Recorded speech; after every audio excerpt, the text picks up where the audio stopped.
नमस्कार दोस्तों, welcome to life express where there is no drama, no fake, only facts to keep you awake. जी हाँ, सही सुना आपने। लाइफ एक्सप्रेस एक ऐसी दुनिया है, एक ऐसा एकेडमिक प्लेटफॉर्म है जहाँ हम बेमतलब की बातें नहीं करते, क्योंकि यहाँ बातें होती है सिर्फ रियल लाइफ के, रियल लोगों के, रियल अचीवमेंट्स की, और बातें होती है रियल नॉलेज की अंडर भारतीय ज्ञान परंपरा, जिसकी बुनियाद वसुधैव कुटुंबकम पर आधारित है। वसुधैव कुटुंबकम यानी the whole world is our family. भले ही वसुधैव कुटुंबकम और अतिथि देवो भव का पालन करते करते हिंदुस्तान को भारी नुकसान उठाना पड़ा, लेकिन आज हर भारतीय को ये कहते हुए काफ़ी गर्व होता है कि भारत एक ऐसा देश है जिसने आज तक ना ही किसी पे आक्रमण किया और ना ही किसी पे राज किया। हाँ, हमने पूरी दुनिया पे राज किया, लेकिन उनके अधिकार, अस्तित्व एवं संस्कृति को छीन कर नहीं, बल्कि उनके दिलों पर राज किया, अपनी प्राचीन सभ्यता एवं संस्कृति और फिलॉसफी की खुशबू बिखेर कर। इसी भारतीय परंपरा को आगे बढ़ाते हुए लाइफ एक्सप्रेस अपने मिशन पे आप सभी के सहयोग से आगे बढ़ रही है, जिसमें मेरा यही प्रयास है कि भारतीय संस्कृति एवं ज्ञान प्रणाली का समुचित अध्ययन कर उसके भाव को, उसमें निहित संदेश को आपके सामने, वर्ल्ड सोसाइटी के सामने प्रस्तुत करूं, क्योंकि आज पूरी दुनिया में एक नहीं कई कारणों से अनेक प्रकार के संकट के बादल मंडरा रहे हैं। खूनी युद्ध चल रहे हैं परिवार में, समाज में, राष्ट्र में और पूरे विश्व में। पूरी दुनिया आज एक सोसाइटल मॉडल ऑफ लिविंग ढूंढ रही है, जिसे अपनाकर वो शांति और सौहार्द के साथ जी सके। लेकिन अफसोस, दुनिया के पास ऐसा कोई मॉडल नहीं है।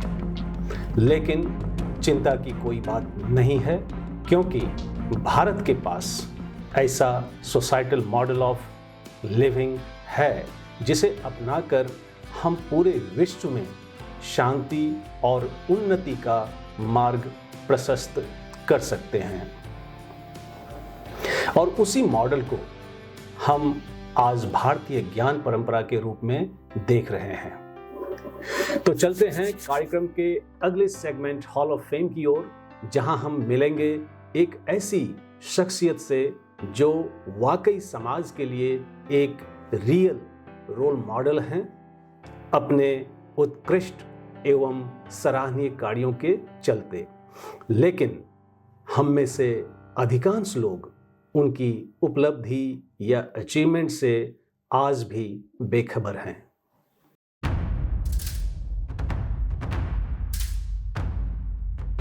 नमस्कार दोस्तों, आज के हॉल ऑफ फेम में हमारे साथ एक बहुत ही खास मेहमान हैं, जिनके जीवन से जुड़े कई रोचक तथ्य हैं।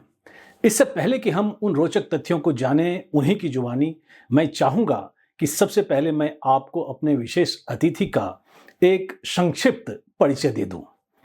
वैसे तो हमारे आज के विशेष अतिथि किसी परिचय या पहचान के मोहताज नहीं हैं, लेकिन औपचारिकता का निर्वहन करते हुए मुझे ये बताते हुए अपार हर्ष की अनुभूति हो रही है कि आज के हॉल ऑफ फेम में हमारे साथ जो विशेष अतिथि ऑनलाइन हमसे जुड़े हैं, वे हैं a renowned Montessorian, a teacher as well as a teacher trainer with more than 4 decades of experience in Montessori education in the USA and India. Yes, I'm talking of Mrs. Lalita Trehan. Mrs. Trehan का जन्म 15 अक्टूबर 1945 को एक सामान्य पर शिक्षित परिवार में हुआ था। बचपन से ही अपनी विलक्षण प्रतिभा एवं उत्कृष्ट कार्यों के बदौलत उन्होंने समाज में अपनी एक अलग पहचान बना ली थी। यदि हम उनके शैक्षणिक जीवन पर प्रकाश डालें तो हम पाते हैं कि उन्होंने अपनी प्रारंभिक, माध्यमिक तथा उच्च शिक्षा अव्वल दर्जे से सफलतापूर्वक पूरी की। More importantly, having completed her BSc in Home Economics from Lady Irwin College, New Delhi, she received her primary Montessori certification from Chicago in 1978, followed by lower and upper elementary certification from Houston, Texas in 1989. It was the year 1993 when she became teacher trainer at Houston Montessori Center. Talking of her professional career, we find that Mrs. Trehan has held several dignified positions like founder of First Step Montessori School, Panchkula, 1983, founder, director of American Montessori School, USA, 1986, Sugar Creek Montessori School in Stafford, Texas, USA, 1994, Cambridge Montessori School, USA, 1997, and Sugar Creek Montessori School, Katy, USA, 2007. As testament to her expertise in 1999, Mr. Untermeyer, Chief of Staff under President George Bush Sr.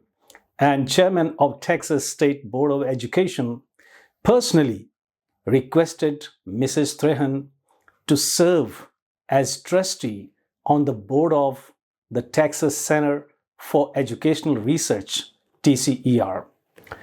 More importantly, she has been the founder chairperson of CBSE-affiliated Higher Secondary American Montessori Public School established in Gurugram, India in the year 1995. And it is imperative to mention here that this school, in its pursuit of academic excellence, was felicitated with North India School Merit Award in the year 2022. And I should not forget to add that Mrs. Trehan has been felicitated with several awards at national and international levels for her academic, social, and spiritual contributions to world society and mankind at large. Thus, there are so many accolades and achievements to her name, and to know more about Madam Trehan, I will take you to online platform of Life Express where Madam Trehan had joined. And pleasure is solely mine in welcoming one and only the great educationist of India, Mrs. Lalita Trehan. Namaskar, ma'am. Namaskar. First of all, on behalf of my entire Life Express team and on behalf of my intellectual viewers, I extend a very warm welcome and sincere gratitude to you for your gracious presence in Life Express. Thank you so much. Thank you. Well, as we know from your rich academic profile, you have dedicated your life to Montessori education by establishing Montessori education-based schools not only in the prime locations of India but in United States of America too. तो आज की चर्चा को शुरू करते हुए सबसे पहले हम आपसे दो बिंदुओं को समझना चाहेंगे. First, what education is and is not for you, and second, what is Montessori education, or how Montessori model of education is different from India's Gurukul model of education. So okay. I think first we will take reflection of yours, on these 2 points. Yes, ma'am, over to you. Okay, thank you. What is education? To me, education is a preparation for life. And education should not be just for gathering information. which can give you some life skills, and the education should be which gives you life skills. Education should not be just doing rote counting, rote learning. We should be very much prepared to be a good, productive human being, a citizen of India, a citizen of the world. So to me, education is to prepare, it should be an aid to life, not just learning the facts. Learning the facts could be just preparing them for jobs and careers. We should incite the children to learn, how to prepare yourself, how to live life. Those essential life skills are very, very important. That is education to me. And about Montessori education, I can tell you, Montessori education is, again, very close to what I just said. It is an aid to life. We prepare children for life. And how do we do that? We start at a very young age of 2.5, and we call it pre-primary. The children come at a very tender age where they are ready to learn. They're like sponges, like they want to absorb, they want to learn from the environment. Learning comes through senses. So this is the best time to get them into education. And education, like I said, these are life skills. It's not just learning how to read and write. Our children in Montessori excel in reading and writing because we have a very methodical way of introducing sounds, building words, phonetic words, long vowels. Same thing with the math problem. We have basic neurology they understand, but we are using senses. Like, for example, if you're teaching a child number, we have sandpaper letters, which are cut out of letters. So the child is preparing their hand, having a muscular memory. They trace the letter, trace the numbers, and create a muscular memory. And when they're writing, they know where to begin, where to end. And also, for example, with the language, we give them sounds. You know, Indian language, ka, kha, ga, is based on phonetic sounds. Right. But English language is A, B, C. So when we teach a child C-A-T, cat, it doesn't make sense to them. When we say k, k, a, t.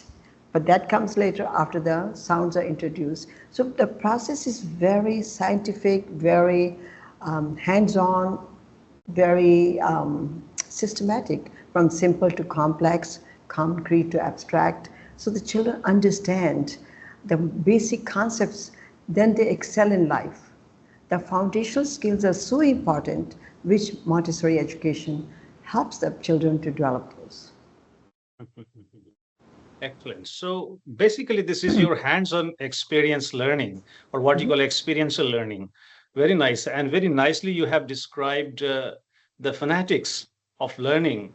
But when we compare Hindi alphabet and English alphabet, we have a huge difference in terms of like number of alphabet or letter.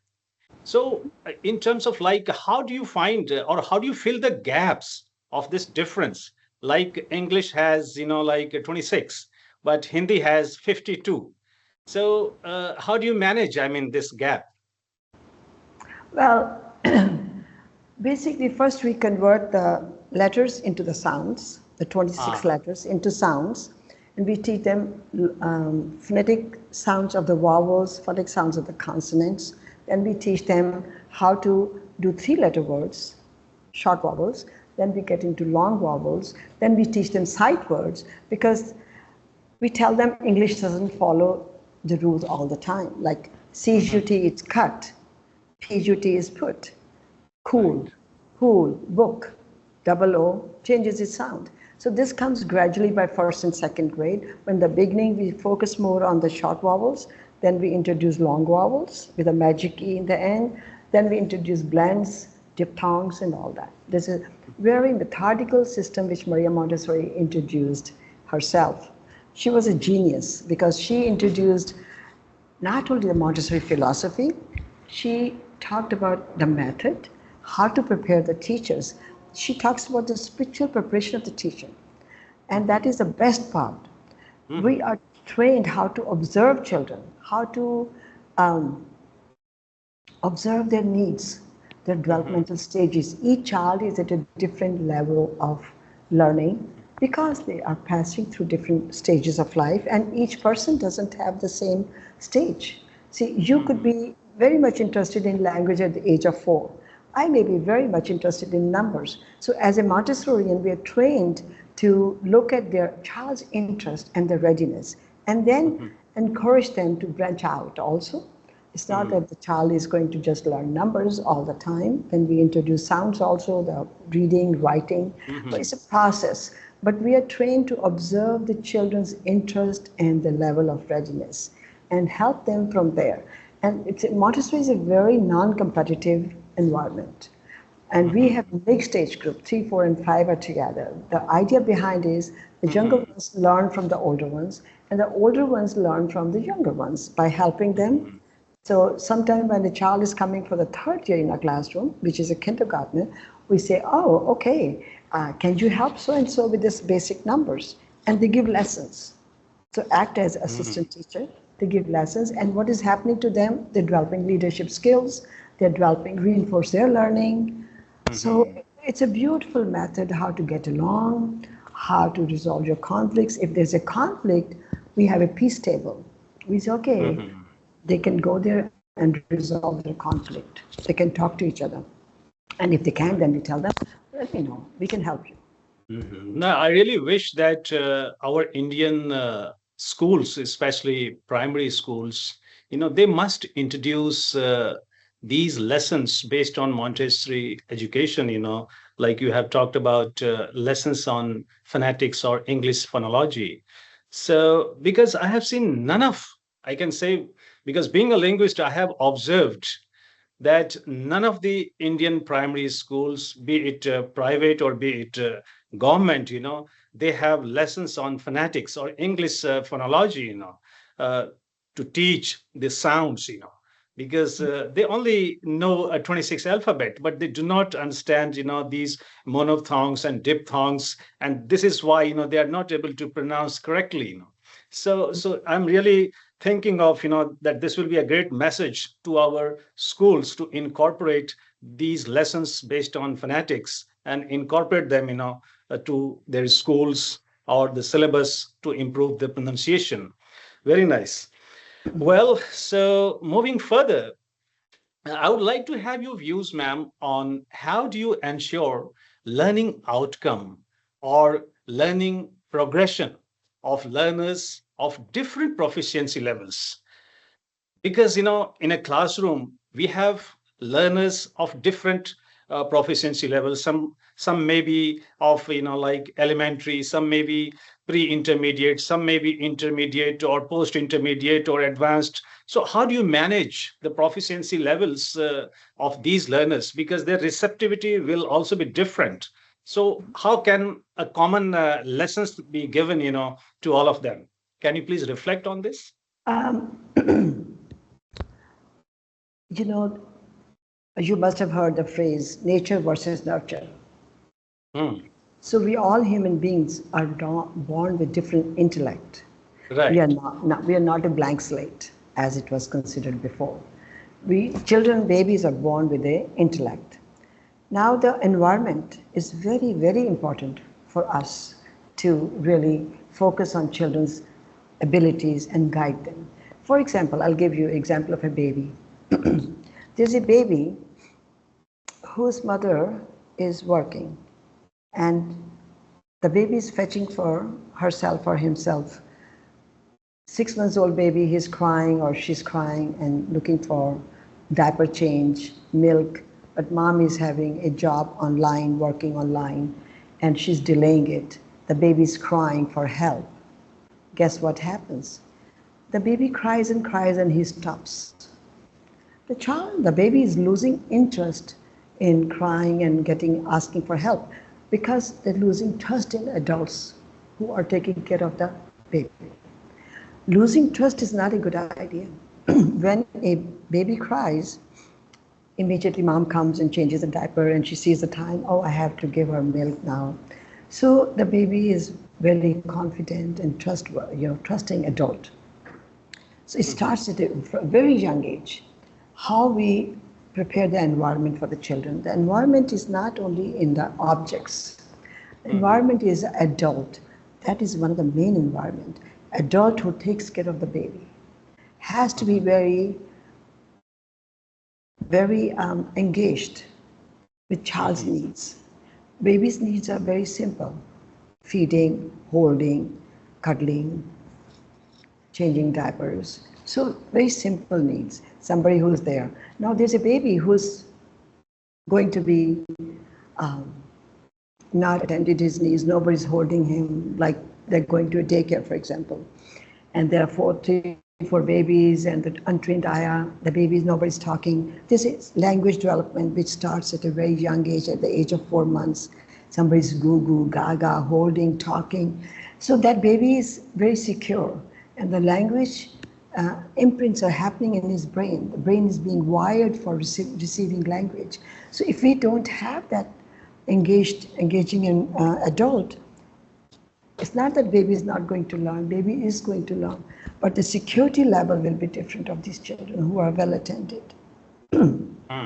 So answering your question about, what was it you had asked some question? Yeah, how do you meet the needs of different proficiency levels of learners? That was, yes. Yeah. See, one thing I want to tell you, we have Montessori material is very multi-level.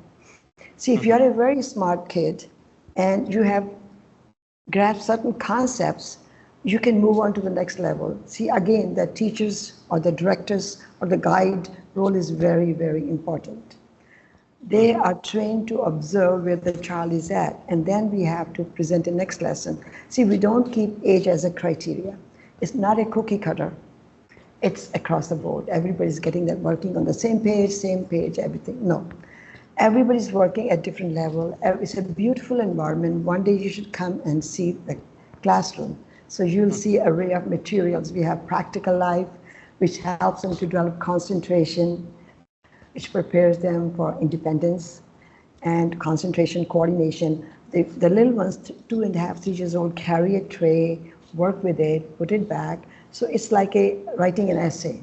Initiate the process. It's a cycle of activity. They start the process, bring it out, work with it, put it back, restore the environment. So the children's needs are met accordingly. And the proficiency level, we are very non-competitive. We don't do testing at a very young age.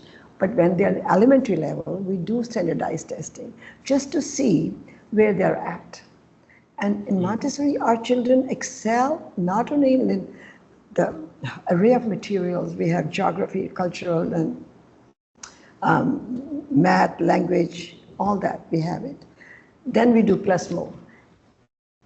And peace education is built into it. How to get along, how to resolve your conflicts. And peace education starts from them, from here, from their heart.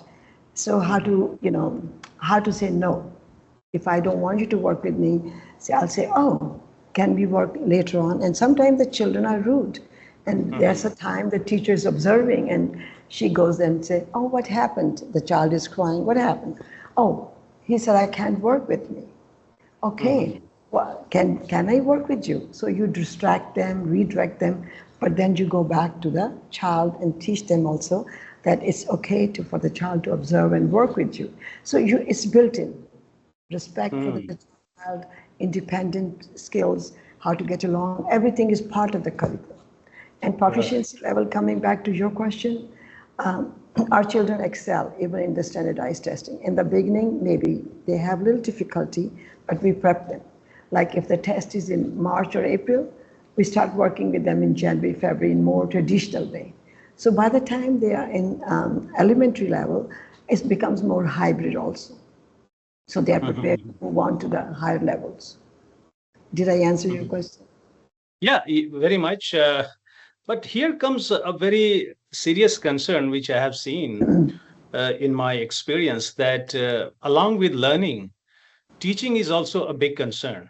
Because many a time we have seen that there is a saying called, it's better not taught, then ill taught. Hmm. And it's also said that you teach what you were taught. So, given this, I see a big gap in terms of like trained teachers, although you have been a teacher trainer also. So, how do you, decide the eligibility for your, teachers? How do you justify the induction of teachers with different levels of training and experience for Montessori pedagogy? Yes, ma'am. Over to you. Okay. Dr. Sanjay, I will be very honest with you. Your question is very good. And I have seen this difficulty, real difficulty, when teachers are trained in a traditional way and it takes very, very long time for them to change. And like when I come here to India and I have Montessori trained teachers to teach in the Montessori environment, and we are Montessori, authentic Montessori up to kindergarten. Then when they go to first grade and second grade, we start introducing CBSE syllabus. And I'd come twice a year and I do a lot of training, workshops and all that. But the philosophy, it takes years to sink in for the non-Montessorians. Now, Montessori trained teachers, I don't know what it is. The Montessori training does magic for people. People who do just workshops and 6 weeks training or 1 week here, 2 weeks there, it doesn't sink in. And plus, I would like to say, sometimes people are Montessorians to begin with. They don't have any training. But there was something, like in my case, when first time I was introduced to Montessori in Chicago, I was totally, wow, there's a method which respects children. Oh, I want to know more about it. Then I asked my early childhood education professor in George Williams College. He said, well, I really don't know who offers Montessori training. Then I looked into Yellow Pages, and there I was. I found some school and training center. But like I said, there has to be spiritual preparation. And each person able to receive it. Like when you go to a lecture or you go to hearing a talk, you absorb so much because of your interest, your background, versus a person who goes and he's sleeping, dozing off, or he's on the iPhone, no interest, or even if he's not on those things, but he comes home and maybe he absorbs 10%, you absorb 90%. So the readiness has to be there, the human being's readiness to prepare them. So I was looking for something like that, because when I was growing up in India, you always felt, oh, why the teachers can't take me out? I'm sitting on this desk. Why can't you take me out in the nature to teach me? And there was something in me, I wanted to, like my father was a judge. He always told us what to do this, do that. And I said, I'm always told, and he's talking in a very authoritative way, and he says, talk to me respectfully. I didn't understand that. And I told my mother, I said, how does he expect me to talk respectfully when he is kind of using a very curt tone? So when I learned about Montessori, the very basis of Montessori is respect for the child. Respect. And people don't understand respect. They think respect is just saying, thank you, would you please? Yes, those are good manners. But respect is understanding their needs, who they are, their developmental stages. Like a 2 years old. If you have a 2 years old and you take him to somebody's house and he's touching everywhere and you spank him, sit down. Do you think that's the right thing to do? Are you being respectful? No. This 2 years has a need to learn the environment. He has to touch, learning through senses. And we don't want to touch their spirit. So we prepare the environment for the child where it is safe, learning environment. So Montessori is a very different world. I can say that. Very thoughtful of you, ma'am. And so that will take me to the next question, in which we would like to know, like, how do you meet the specific needs of, cultural adaptations? Because we are in a setup in which we have multi-ethnic, groups of learner. So, so how do you meet this needs of cultural adaptations from global as well as local perspectives? Yes, ma'am. Okay. See, in America, we have we celebrate all the different religious things. Like we start with Diwali, Thanksgiving, Christmas, Chinese New Year, Navroz. I want the children to learn the culture part. We don't ever touch the religion part because that is parents' domain. That shouldn't be touched by us, by the schools, talking about one religion versus other religion. But we do talk about the cultural part. So why Indians celebrate Diwali? So we do talk about that in India. And then we culminate with, where all the children come together and we have food tasting also. Then we also do International Week, where we talk about different North America, South America, all the different continents, how people dress up, how people look. So we want to develop appreciation for each human being. We are different, we are diverse, but we are same also. We have the same emotions, we have the same feelings. We must respect each other. Differences doesn't mean they need to be looked down upon. So, in India, here also, we celebrate all the Indian festivals. And last year, this 24, 25, we had interstate exhibition. And we plan to do international exhibition also. We want the children to learn about different cultures. We want them to expose to the people, different people, where they live, the geography part. So it's kind of multidisciplinary, integrated into, like, for example, when we were doing the exhibition, each child was given, or each group of children were given certain concepts they had to work on. And then there were beautiful, beautiful exhibition happened here in our school for 2 days. The parents were also invited. So some children were given Punjab, some were given Gujarat. So they had to research and learn. So in Montessori, especially in elementary level, we do a lot of research style learning. When we are teaching them about, for example, you come to my classroom and we have a tray of shells or tray of feathers. And you say, oh, Mrs. Trehan, what is this shell or this conch shell? Oh, let's do research. We have books on shells. Now, of course, we can Google it, right? Right. The child goes home and Googles it, talks to the parents. He writes a little paragraph. So education is something that should be integrated into daily life. Nice. So now I'll shift my attention to technology. If you see today, the world is changing very fast because of advancement in technology. So in this fast changing world, we do not know what does the future hold for us. Because not to say of higher education, even at, I will say, middle school or higher school, I can say that the career flights that our students are taking today will not necessarily land them at the right airport 5 or 10 years down the line. So in this kind of, state of uncertainty, how do you, orient your students right from childhood? How do you ensure future readiness of Montessori students to orient them for future knowledge and skills to have a secured career or future or long-term success of your students? Over to you, ma'am. Okay, your question is very good.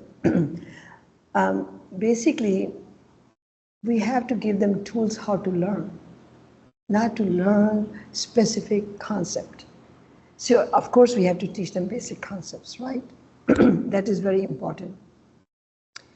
But after that, learning should be like I was telling you earlier. We do a lot of research style learning. We want to spark their imagination. We want them to learn how to get the information, from where to get the information. We have to help them, guide them. But then we have to leave them alone also. Then we go back and check their work and again guide them.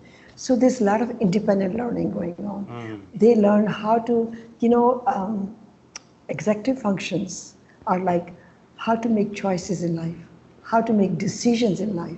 We need to prepare them for those. Not necessarily, oh, I need to know. For example, if I don't know much about Bihar, for example, right? But if I know I have the tools, I will go back and research it. And everything is on my fingertips. I don't need to know everything, but I know the tools, the process, metacognition, self-efficacy, those things are important. They need to know who they are. Our children are, actually when our children go to public school in America, and I've had a chance to meet some traditional teachers in public school and private schools, they say, we have one complaint from Montessori children. The complaint is they ask too many questions. We train them to ask questions. We train them to be independent. Parents complain, oh, my child is too independent. But we give them choices at a very young age. Would you like to work with this? After we have given lessons, array of lessons, oh, okay, you can go and repeat. Learning comes through repetition. Learning, not just one time. In-depth learning, for example, even a simple thing like pink tower, the child is carrying a pink tower, the cubes. One day he may experience this cube is the smallest cube. Oh, this is the largest. Oh, this is the heaviest. Oh, cube has 6 sides. So all this in-depth learning goes on. So and Montessori education gives them time to work at their pace, work with hands-on tools. So in elementary, we give them a lot of things to spark their imagination. We want to listen to them. We want to talk to them. We want to give them tools. They come to us, how did you want me to do this? Okay, let's talk about it. You tell me, how can you do it? Like if they're having if that's a child pushes to another child, say, oh, why did you do that? Instead of saying, you did that. Why did you do that? What else you could have done? Oh, he was running in front of me. I say, what other choices you can make? So giving them thinking tools is very important. Preparing a human being for the future is not going to be what you're learning now, like you said. It's about how to learn, how to go about it. And if they have self-confidence, self-belief, they can achieve anything. And we Montessorians don't believe in grading. Unfortunately, we don't. But when our children to higher level, like my own grandson, I'll give you an example. I have 4 grandchildren. They all came to my school up to 3rd grade, and I'm very fortunate and thankful to God for that.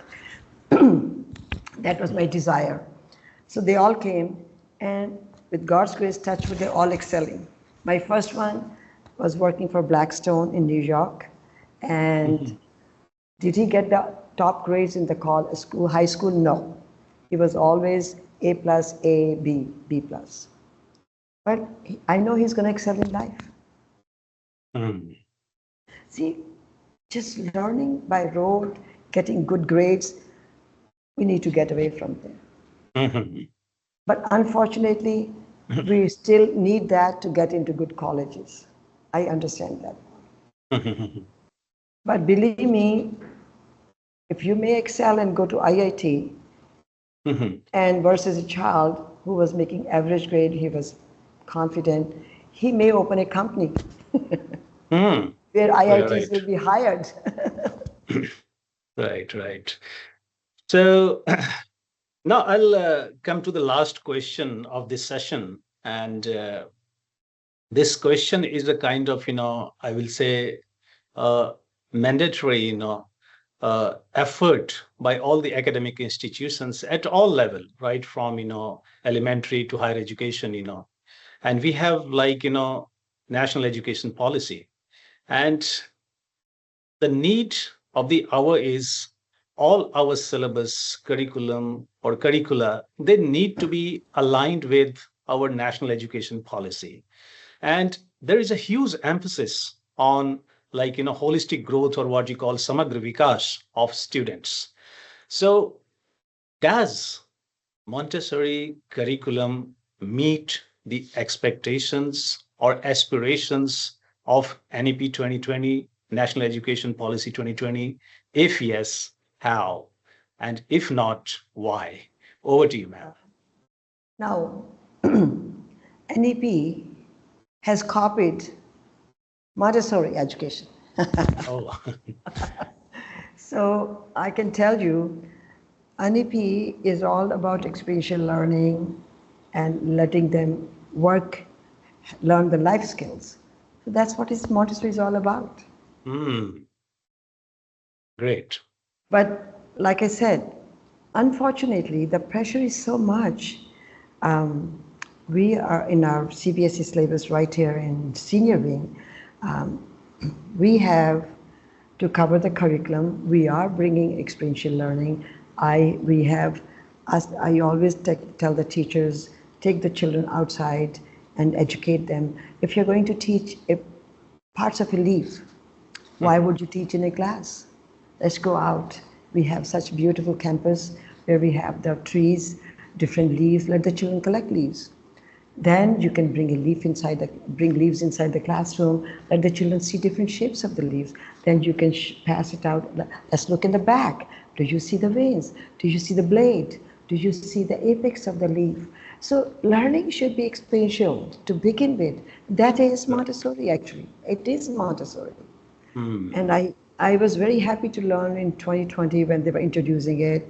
And we have incorporated NEP 2020 in our school. Our children are learning. But Great. again, the pressure is there of finishing the curriculum, preparing them for the examinations. Unfortunately, there's so much pressure about the results, board results, not the well-rounded child, well-rounded student. We need to focus, parents need to understand the focus should be developing good values in the child, good habit formation from a young age. Right. If a parent comes home from work and they are on the iPhone, on the computer, they have no time. I see that in America. Parents come to receive children and I'm sometime in the lobby and I don't sit in my office and I'm always in the corridors or wherever in the classrooms and I see them on the phone. The child will sometimes run and say, Mommy, Mommy, wait. Okay, yes. What is this? Turn off, I tell them, please turn off the phone. Some parents, like my teachers tell me, Mrs. Trehan, you get away with the murder. The way you talk to the parents, I tell them, speak my mind to them. And I've been doing, I say it gently but forcefully. I said, please, when you enter the school, turn off the phone, 100% attention towards the child. He's been away from you for 7-8 hours. You should greet them, hug them, say, how was your day? And one parent always used to say, was you not nice today? Was you good today?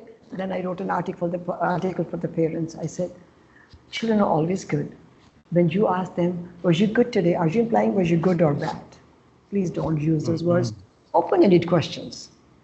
How was your day? What did you do today? Sometimes the parents stay back and want to work with the children for next 15, 20 minutes. Children are so excited to see them. So it's important that we pay attention, even for 20 minutes.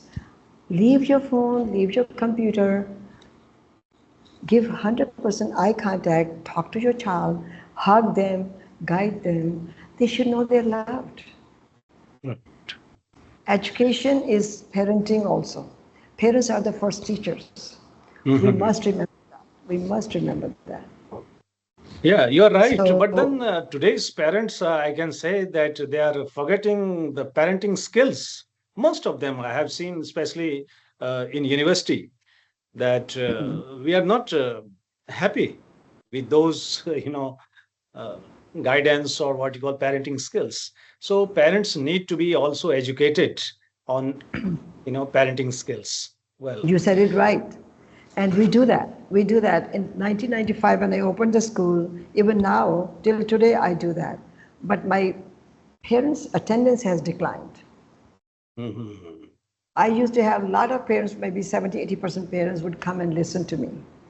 and I would give them some tips how to communicate with your child, how to discipline your child. A lot of people think discipline is spanking. No, discipline means guidance.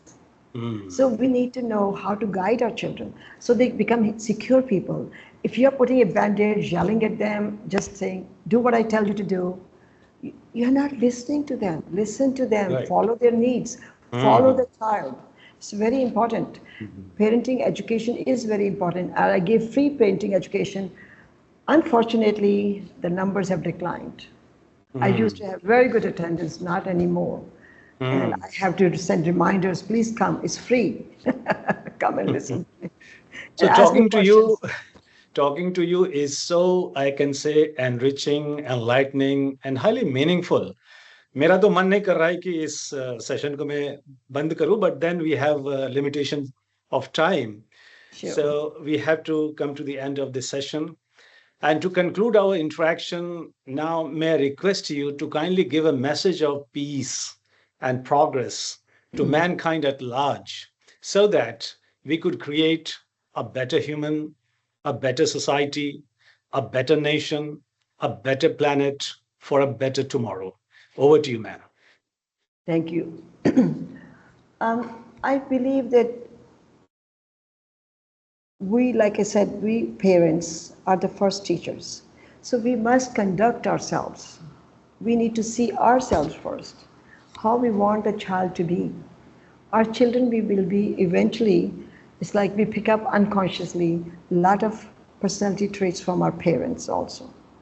So we need to be very mindful of how we are speaking to our children, what we are doing.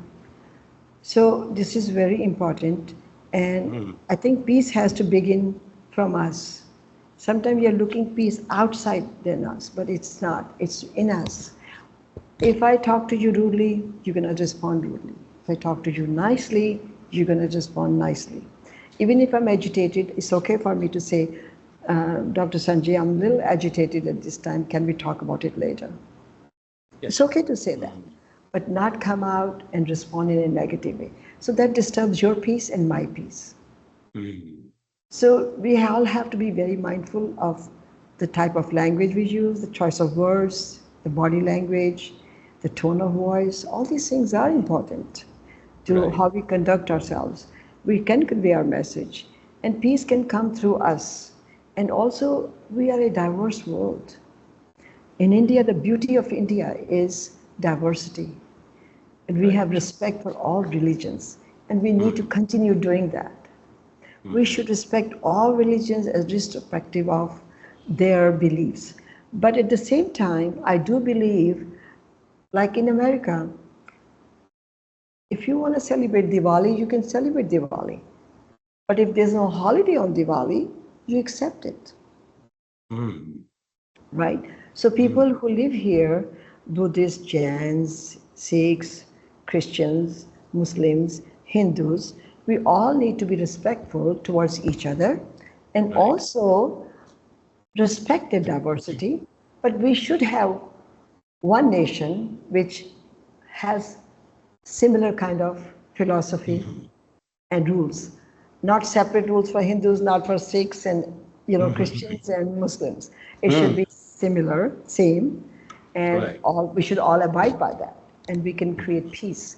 And coming back to the environment, you know what we are facing now about the environment, and I think it's high time. And Miss Lalita, our principal, was showing me some trophies they got for the Green Planet. Our children participated, our science teacher took them, and they got awards. I was very happy. So, but I didn't have a chance to see what they created, but I will look into it. And I think we can bring peace and taking care of environment through our children by being a good example ourselves. Right, your peace comes from within. Well, ma'am, we are immensely grateful to you for your scholarly presence with us today. और शिक्षा जगत में आपके उत्कृष्ट और सराहनीय कार्यों के लिए लाइफ एक्सप्रेस की जूरी ने आपके लिए एक अवार्ड की घोषणा की है और वो अवार्ड है life express icon of India award. और आपके इस उपलब्धि पर मैं आपको अपने टीम समेत अपने इंटेलेक्चुअल व्यूअर्स के साथ आपको ढेरों बधाई कहूंगा, heartiest congratulations, and God willing, we shall meet again in some other academic forum. Thank you very much for connecting with us, ma'am. Thank you. Thank you. Thank you for having me. Thank you. LXP Icon of India Award is proudly presented to Mrs. Lalita Trehan for her exemplary contributions to Indian and world academia on 13th April 2025.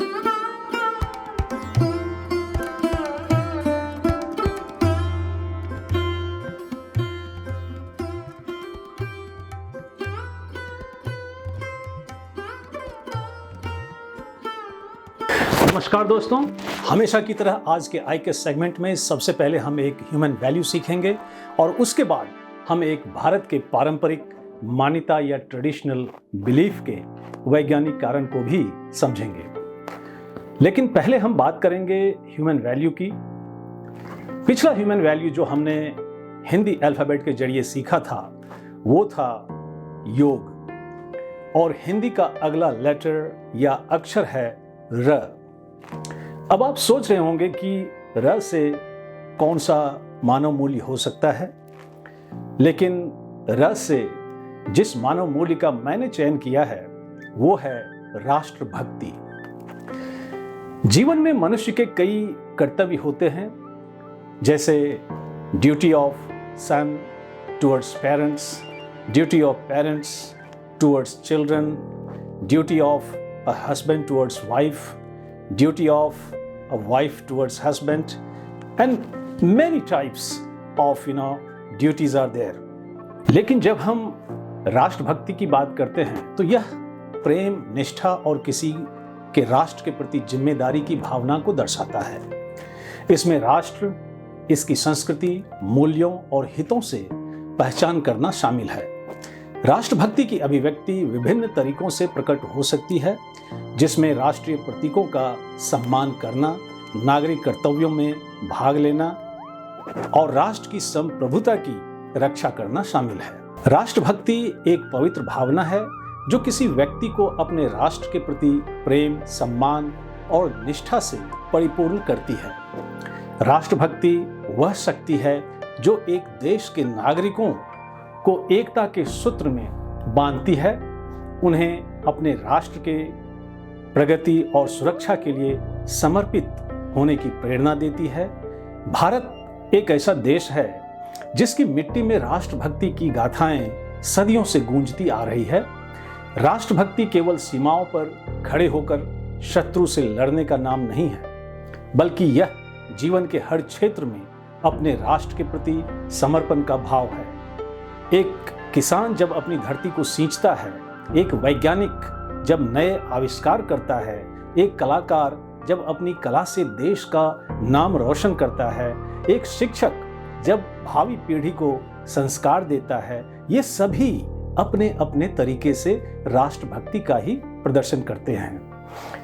राष्ट्रभक्ति का अर्थ है अपने कर्तव्यों का ईमानदारी से पालन करना, कानून का सम्मान करना और समाज के हर वर्ग के प्रति सद्भाव रखना। आज के आधुनिक युग में राष्ट्रभक्ति का स्वरूप बदल गया है, लेकिन इसका महत्व कम नहीं हुआ है।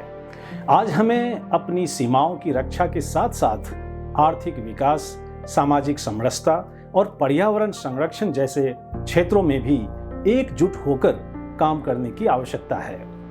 हमें अपने देश की संस्कृति और मूल्यों को बनाए रखना है और विश्व मंच पर इसका गौरव बढ़ाना है। राष्ट्रभक्ति कोई थोपी जाने वाली भावना नहीं है, यह तो स्वतः ही उत्पन्न होती है। इसे परिवार, समाज और उच्च शिक्षा के माध्यम से पोषित किया जा सकता है। बच्चों को अपने देश के इतिहास, संस्कृति और महान विभूतियों के बारे में बताना चाहिए। उन्हें यह सिखाना चाहिए कि राष्ट्र पहले है और व्यक्तिगत हित बाद में।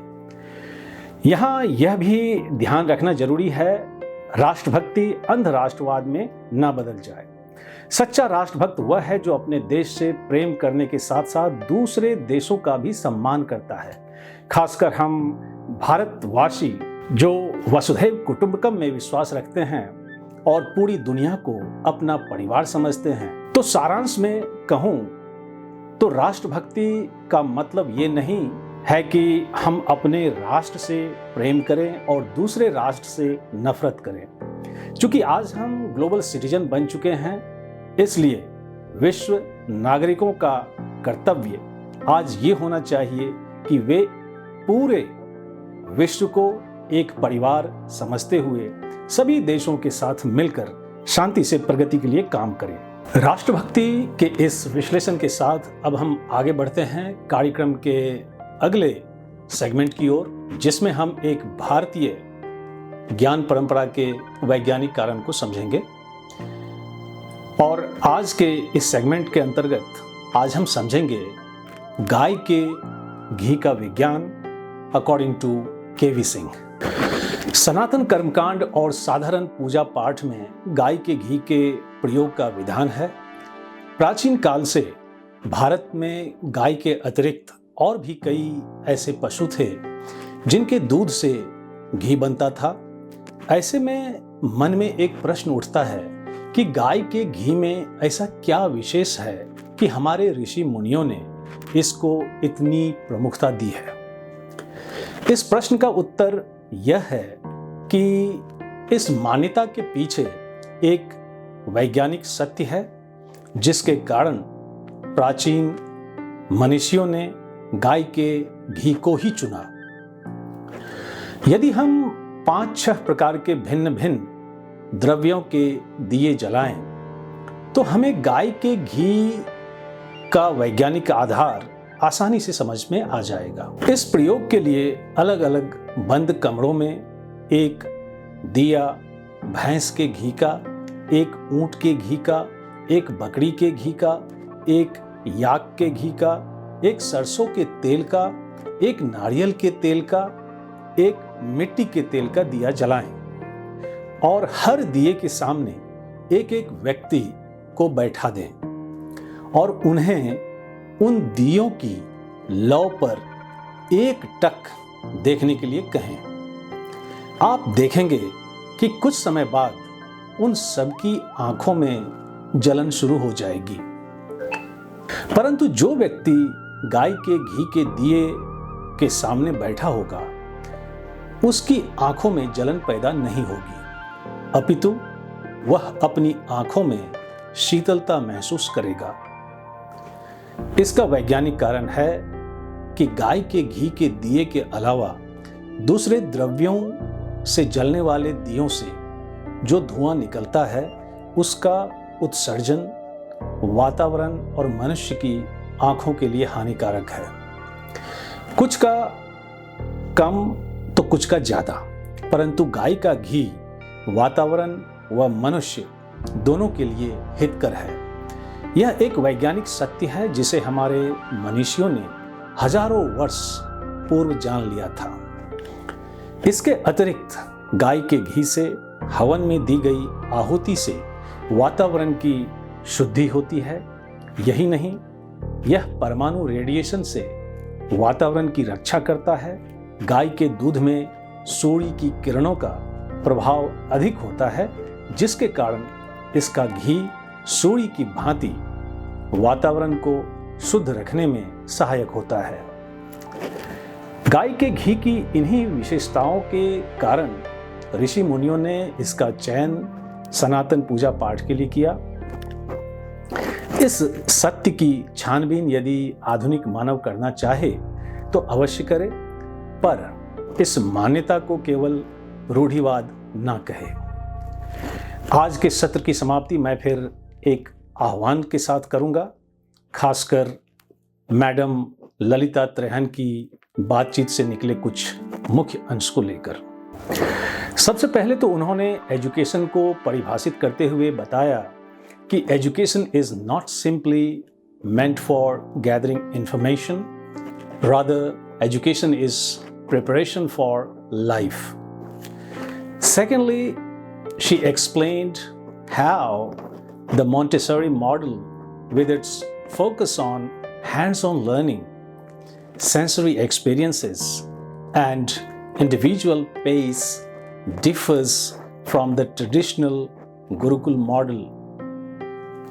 She also addressed the issue of teacher training, acknowledging the difficulty of transitioning from traditional teaching methods to Montessori pedagogy. She believes that true Montessori training goes beyond workshops and requires a deep understanding and commitment to the philosophy. She also addressed the need for cultural adaptation in terms of how her school celebrates diverse cultures and festivals, fostering appreciation for differences while emphasizing shared values and emotions.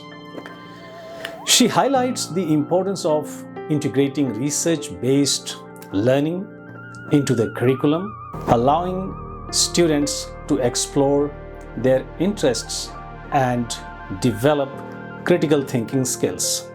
Madam Trehan also discussed the alignment of the Montessori curriculum with the National Education Policy NEP 2020, highlighting its emphasis on experiential learning and holistic development.